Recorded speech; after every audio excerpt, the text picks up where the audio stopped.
Hello and welcome everyone. It is time to enter the Kumite. Today we will be visiting South Africa to find our next prospect, Dricus Du Plessis.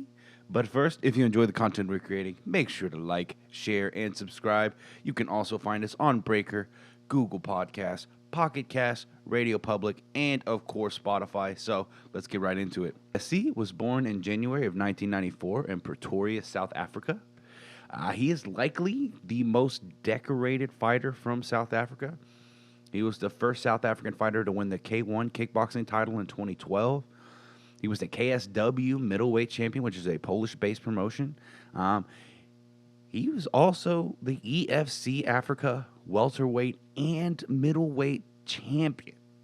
So very decorated, very interesting career throughout EFC and KSW. A lot of stiff competition, rivalries, and the whole 9 yards. So this guy's had quite a journey leading up to, his UFC debut. But he trains with CIT in South Africa. He's adamant to represent his home country, and he chooses to remain home rather than leaving everything to chase camps. So bringing him into the arena, let's look at what he's got. Let's start with his grappling. First off, I got to say he has a very strong guillotine, and he is persistent with keeping and maintaining position to try to, snatch it up. He's really good at knowing when to duck under punches. He usually uses it as a last resort, like when he's in trouble or something. But he can shoot very low very quickly. He is great at getting both of your calves wrapped up and lifting you from from your lower leg. He's a finisher. He is a finisher all the way. Every fight he's had, he's finished either by knockout or submission. He is not looking to simply control someone with his grappling. He lands very nasty hooks while holding the seatbelt position on his opponents. He'll get control of the waist. He'll pull them down into a seatbelt, and he'll start hammering away. If it looks like they might get back up, he'll lock up their waist again, with the gable grip, pull them back down from the waist, and, rinse and repeat. He has really good control once he has your back, especially once his hooks are settled. He won't hesitate to wrap up a body triangle either from the back. He'll ride you while you're standing up. He'll turn to a human backpack really quickly. Let's get into his striking. He has a kickboxing foundation. He's more of a striker than a grappler, but I would say he's very well-rounded.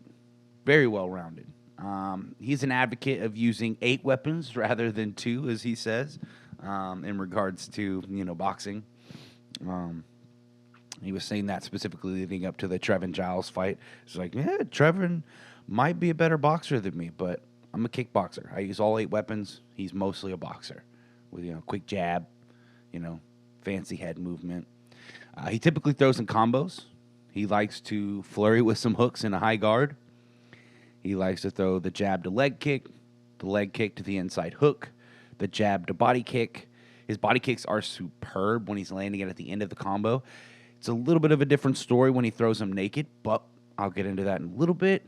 One thing that I like of his, it's kind of quirky, but it can work. He'll throw the lead hook as someone's loading up on a big power shot, and he'll kind of bait him in with his chin, but he'll keep his rear hand up.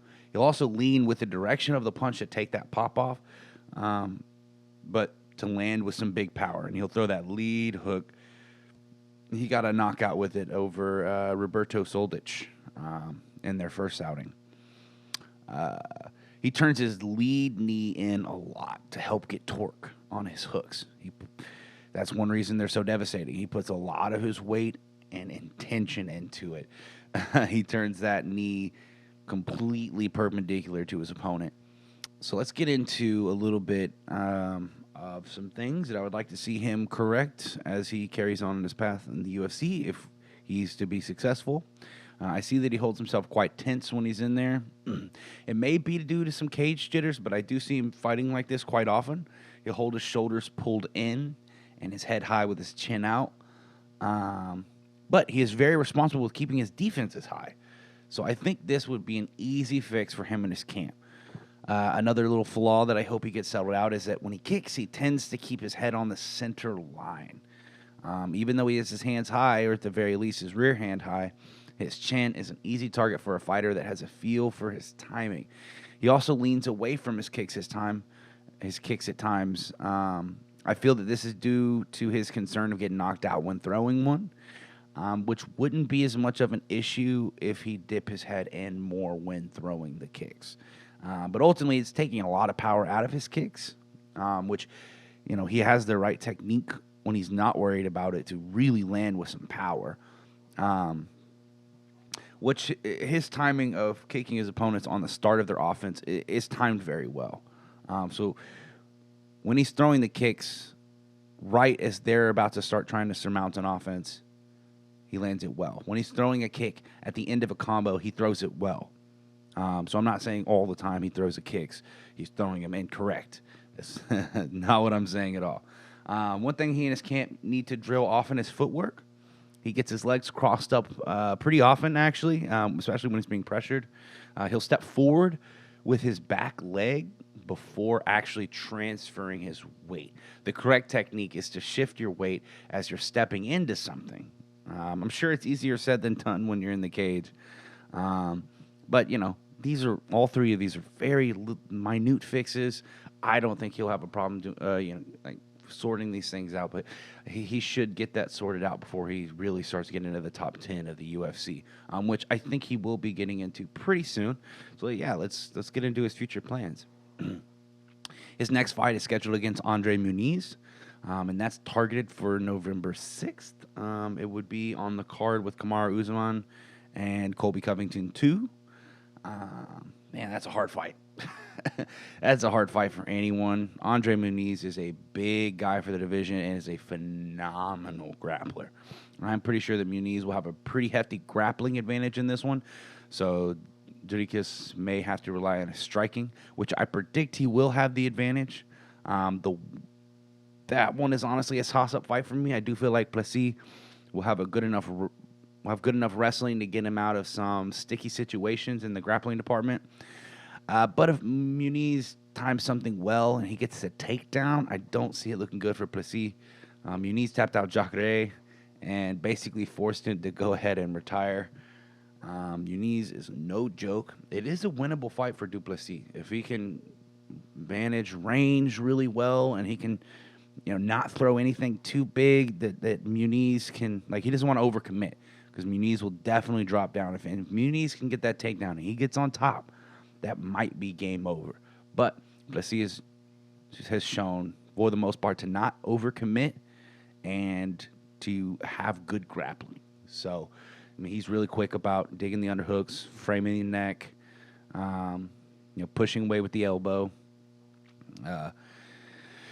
I think he matches up well with many of the fighters in either the middleweight or the welterweight divisions. I don't know if he can still make welterweight. He looks pretty filled in at 185. He's looking jacked. But you never know with these professional athletes. Just when you think they can't lose any more weight, they drop 15 pounds.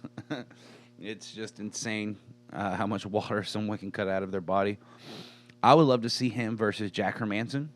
I think that's a very winnable fight for him. And Jack Hermansson's no joke, and he's, top 10 UFC material, and that would be a great test for him. And I feel like it wouldn't be too much too early if he really is trying to dig into that top 5, top 10.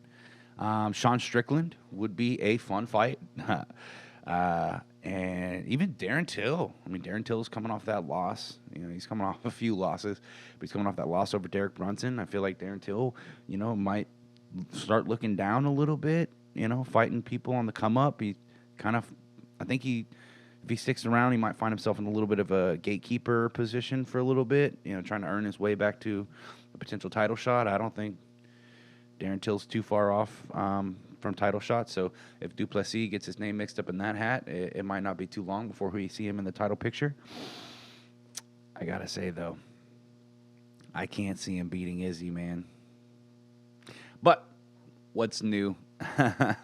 What is new? Izzy just looks leagues beyond everybody. But if he can cut to 170 without killing himself, I'd give him a shot against Usman.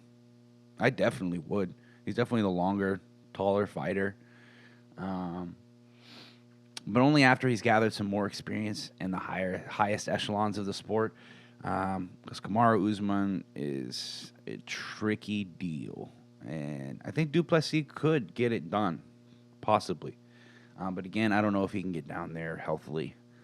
Just don't know if he can do it. But there are all kinds of other components that I could go into from here. But I like to keep the videos somewhat relatively short and sweet. So with that, I'll go ahead and wrap up my thoughts on Dricus Du Plessis. I'd like to thank everyone for entering the Kumite with us here today. Remember to like, share, and subscribe. Remember, guys, this is not a sport. You don't play fight.